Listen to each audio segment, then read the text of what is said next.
Opportunity to be here. Not everybody has an exciting last name as I do, but it's good to be here and to share some issues about social justice and some of the tools that I and other clergy that I've been working with offer to individuals and communities throughout the Surat Basin who are being affected by the rapidly expanding coal seam gas industry, as well as other forms of mining and industry.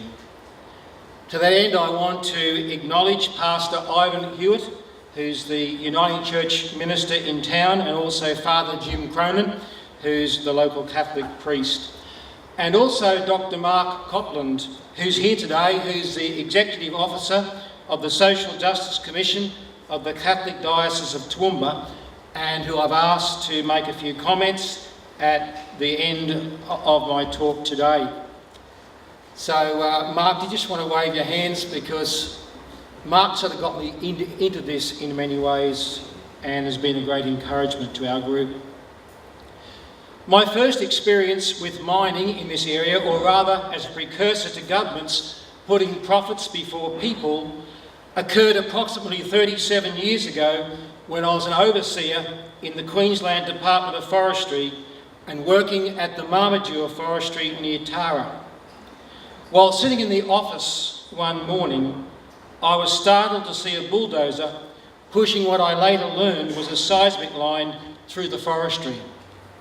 When a colleague made inquiries to our Dalby office as to whether any permits had been issued for such an activity that we didn't know about, we were basically told to shut up and say nothing. More recently, and over the last 2 years, as part of my role as a patrol minister, and having met with people who have suddenly found themselves living beside a power station, coal mines, and in the middle of a gas field, and farmers whose land has been devalued, reclassified, and their farming operations compromised, I've become increasingly concerned about this apparent government-sanctioned plundering of the environment and the devastating social effect it is having on people and communities, but which mining companies and governments have sought to ignore, deny and minimise. In particular, I would like to pay tribute to the Tara Gasfield Community Support Group, who have been my entry point into this issue and whose honesty and integrity I've appreciated as they have attempted to get their questions answered and to protect their families from harm. In making some comments about social justice issues, I do so out of my capacity as a Uniting Church minister, and so if you excuse me, there will be a little bit of religion in it. But I do hope that I can respect the wide variety of people here today, and that many of my comments will have a wider application and be relevant across a wide range of faith traditions and belief systems. My first heading is Care for Creation.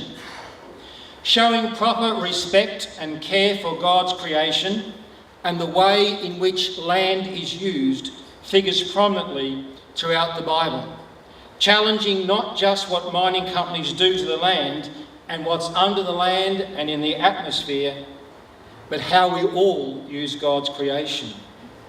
To use a common saying, it's about living more simply so that others may simply live. Although there are different theories about how the universe came into being, and most major religions have a creation story of some description, the overarching biblical principle is that the universe that we have been given is good, that human beings are part of that goodness, and that we can draw from and use the goodness of creation to sustain life. The goodness of creation is affirmed 5 times in the first chapter of Genesis, and on 2 occasions, human beings are told to use the resources within creation to both sustain and increase life. One of the problems with this latter 2 passages is that words and phrases such as subdue and have dominion over are used. but I do not believe that they constitute a directive to do as we please, because other passages within the Bible honour creation and even suggest what we might call crop rotation and allowing land to lie fallow to be refreshed. God's intention, it would seem, is that we be respectful and wise managers of creation. And whilst that is challenging for us all to consider, I believe it also challenges the concept of mining royalties contributing to Queensland's economic development when this process, as it is at present, is destructive both socially and environmentally. From this, it would seem that a balance is required between using the land and creation for food and energy production, economic development and employment, and ensuring that the land that we love and appreciate now will still be there to be appreciated and enjoyed by our children and our grandchildren. Finding the right balance is difficult, and as one writer suggests, will require more than bringing people of opposing views together to thrash out an answer. Chris Dalton, writing in the community newspaper, the South Sydney Herald, suggests that we need to do more than regard land as an object, and points out, and I'll quote him, perhaps a circuit breaker could be a greater recognition of how we feel about the land. Since European settlement, there has been a quiet revolution in Western attitudes towards the land. Early explorers saw it as wild, inhospitable, and a God-forsaken place, whereas today the spirituality of wilderness has emerged. The dead centre is transforming into the red heart, and Uluru competes with the Sydney Opera House as a representative icon of Australia. Is land becoming an essential and integral part of the Australian psyche? If so, and Dalton asks, how might we characterise our relationship with the land? He goes on, he says, imagine yourself as a traveller on life's road, but robbed of peace and well-being by the stresses and the pains of daily living. Then you discover the land, giving of itself to you, to heal you. Food, spiritual sanctuary, a home, energy and the raw materials to support your lifestyle. Is it your neighbour? The sting comes when the roles reverse. Land is the traveller, helpless to defend itself against predatory developers. Does it discover you acting as its neighbour?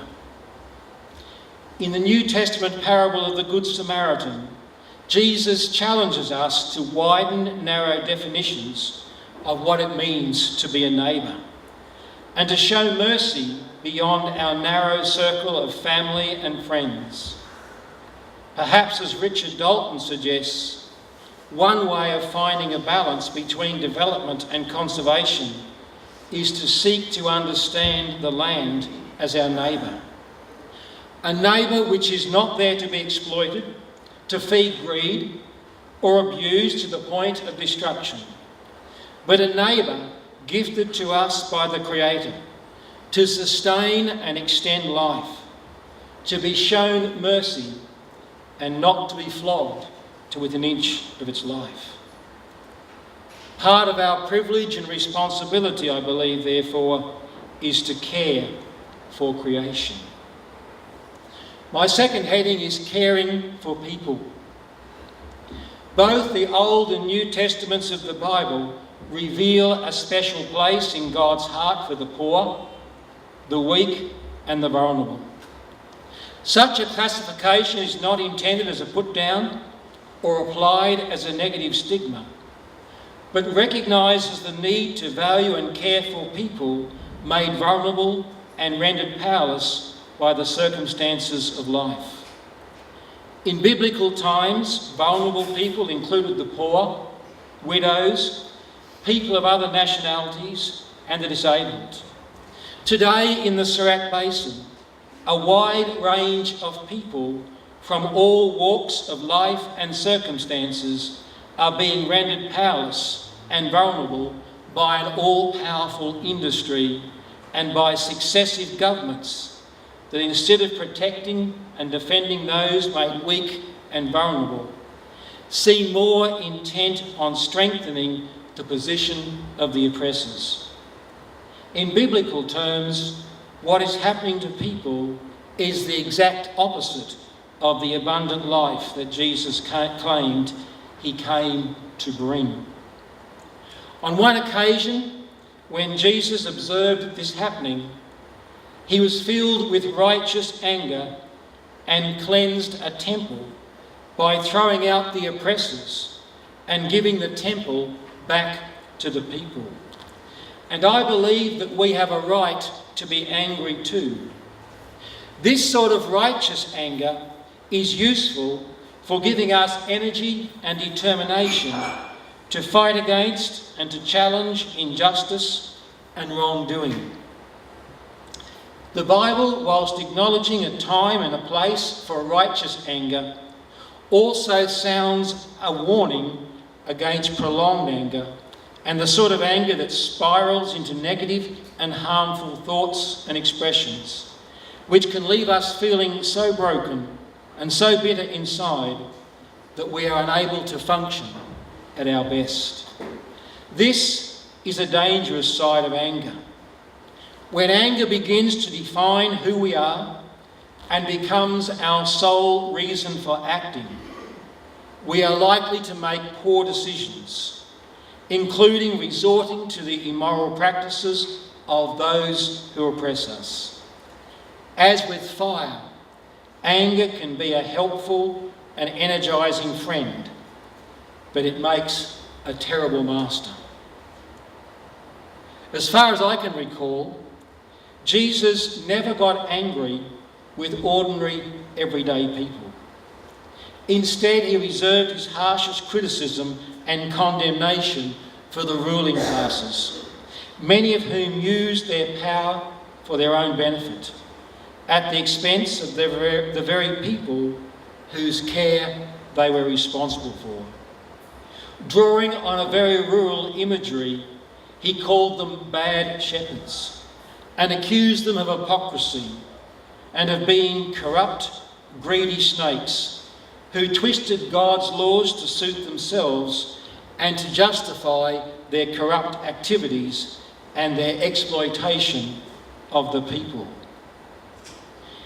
In considering the rapid and almost unchecked expansion of the mining industry in Queensland as a major component of Queensland's economic development, but which is coming at the expense of the health and well-being of people living in residential and rural areas and the long-term future of the land, along with what appears to be an unwillingness on the part of successive state governments, and it's too soon to speak about the newly elected government, to listen to the chorus of voices raised saying that something is very wrong.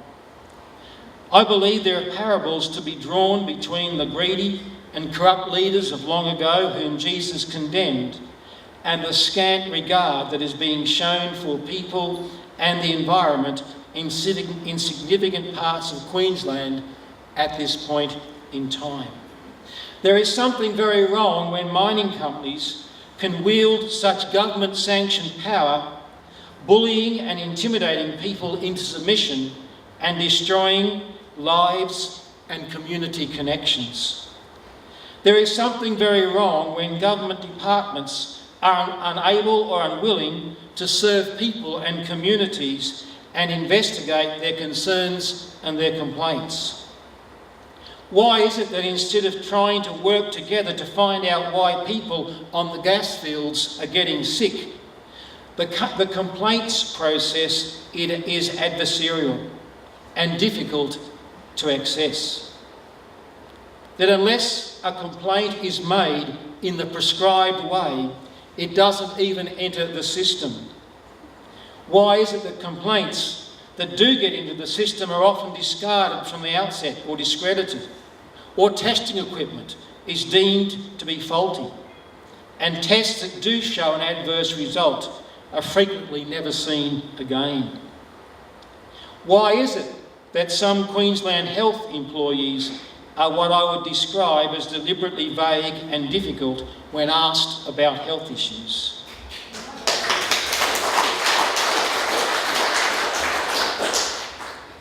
Just as Jesus condemned the corrupt leadership of his day, so mining companies and successive Queensland governments and departments must also stand condemned.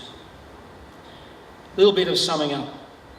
To sum up, in terms of creation, including the environment and the well-being of people living in the Surat Basin, I share your concerns that both the land and its people are being exploited for the purpose of economic gain. Your concerns, I believe, are well-founded, although you didn't need me to tell you that. I believe you are right and justified in being angry about what is happening to you and others and to the land. Use its energy to identify and stand against wrongdoing. But be careful not to be overcome by the dark and sinister side of anger. Moving forward and drawing attention of government and the wider population to what is happening in the Surat Basin will be most effective where there is unity of purpose. There is strength in numbers, but for this to be successful, it requires a willingness to unite around a common purpose, and where the purpose is greater than individual concerns. To cite a biblical example, during his earthly ministry, Jesus experienced a growing popularity. However, part of that popularity came as a result of individuals and groups seeing how he might be manipulated to help them fulfil their particular agendas and goals. In the end, Jesus chose to fulfil his mission and purpose. And whilst he was successful in this, many so-called followers turned away in disappointment. Looking beyond individual concerns and uniting for the common good, whilst being desirable, will be costly for some, as some personal agendas may need to be set aside for a time at least. For this reason, while presenting a united front is paramount, it's likely more easily said than done. However, gatherings like today are a good start. Small groups of concerned citizens are helpful and important. But lending ourselves and our skills and energy to a larger group with shared goals is, I believe, the most effective way forward. In terms of tools and strategies to assist you to make a stand and to be heard and to be taken seriously, I'd love to be able to stand here today and say that I've got a truckload, but I can't. There are times when I'd love to be able to tell people that I can fix things, but I can't. And on this issue, the church has been subjected to the same deafness and arrogance of politicians and powerful mining companies as you and others like you. However, I've discovered that the tools that I and others can offer you of care, support and advocacy are not insignificant either. Yes, I do get frustrated. I sometimes wish that I could offer more, what might be termed as practical assistance. And yet I've been gratefully surprised that people have found what I do offer helpful. People's responses indicate that I have been the most helpful when I have said little, but listened a lot. I'm not a counsellor, but I try to be a good listener. And I believe it's especially important to listen to your stories, to hear your pain, to reserve judgment, and most of all, to refrain from offering advice. From a care and support point of view, I followed Dr. Mark Copland, or his lead, by attempting to journey alongside of you, by attending meetings and visiting one-on-one. I've listened to your stories and tried to allow you to set the agenda, because after all, they are your stories and they belong to you. In this way, I hope to help you to bear the burden of your struggle without presuming to know what you should do. In this way, I'm also reminded that at the end of the day, I get to go home, whereas you are living your situation 24/7. In terms of advocacy, this occurs on a few different levels.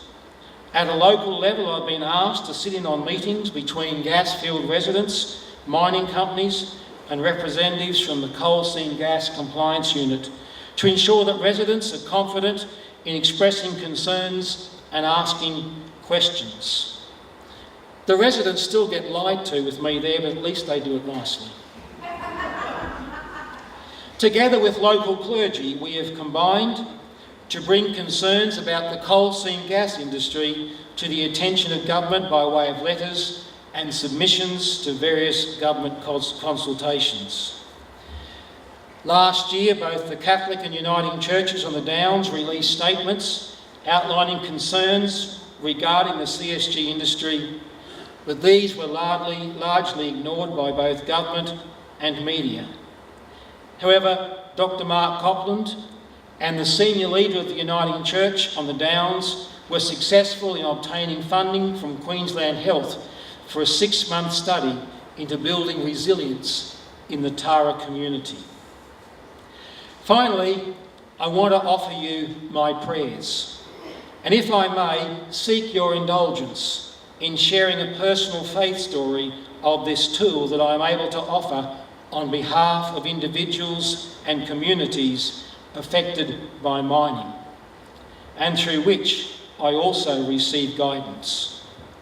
One night last August, I was showering and getting ready for bed while talking to God about my frustration that people who claim to be adversely affected by the coal seam gas industry and farmers concerned about their businesses were being ignored by both government and industry. From memory, I also took God to task for dragging the chain and not doing more to help.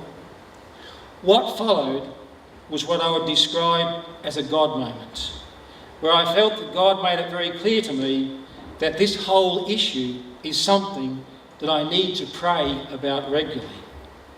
That the problem is not so much people, but ruthless, money-hungry powers and principalities that care little for individuals, communities, and the future of the land or the environment.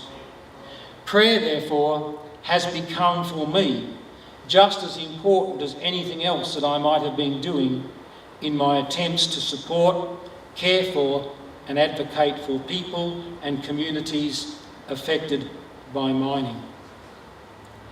In closing, I'd like to thank you for the opportunity to be here today. Hopefully, given all the biblical references, it didn't sound too much like a sermon, and apologies if it did. I'd also like to thank a number of people from across the Surat Basin for the honour and the privilege of being trusted with their stories, and who in many ways are responsible for my becoming involved in this issue as part of my ministry in the Leichhardt Patrol. As mentioned in the introduction, I do cover a fairly large area, but nevertheless, as people and communities concerned in various ways by the coal seam gas industry and government inattention, I can assure you, you are regularly in my thoughts and prayers. I'm just wondering whether Mark would like to add anything.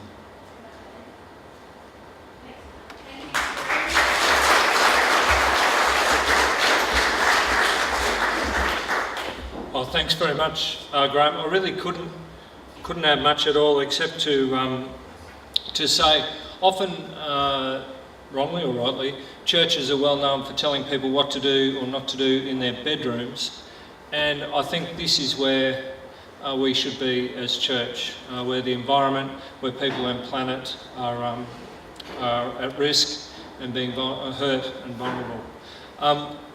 I'd echo what Graham said about being humbled by hospitality and friendship of so many, number of you here in this room, people from Ackland, people from Felton, and people from the Tara gas fields. There's one, and I know Geraldine will speak much more articulately and with expertise about this, but one key question that from the beginning, when we were invited into this struggle, that we have not had an answer to. And that is it safe to live in a gas field?